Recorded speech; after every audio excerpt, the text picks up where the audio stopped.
Tere! Me oleme kogunenud oma iganädalasele koosviibimisele. Täna on meiega liitunud ka mõned uued inimesed. Tervitame neid! Tere! Mina olen Elis ja ma olen noorõpetaja. Tere, Elis! Tere! Mina olen Kadri.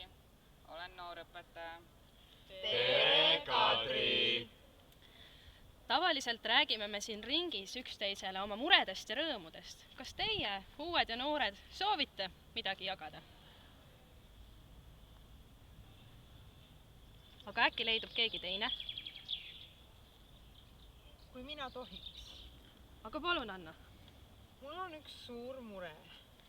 Olen tööl olles väga nukker ja üksi ega oska leida lahendust.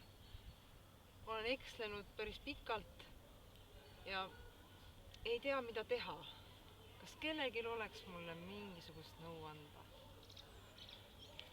Aga mina arvan, et siin võiks aidata sind üks koolipoolne mentor. Mentor? Jah. Jah. No, kes see mentor on?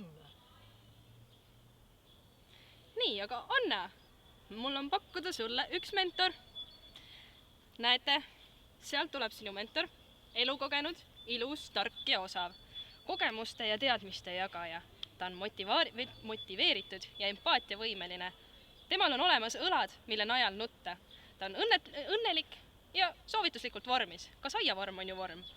Tema mõistus on õiges kohas, tema mõtted, mis on imelised, tulevad lausa varrukast ja tema on see, kes oskab sind aidata. Tähelepanu, tegemist on mentoriga. Kaebuste püsimisel või kõrvaltoimete tekkimisel konsulteerida kolleegi või koolipidajaga.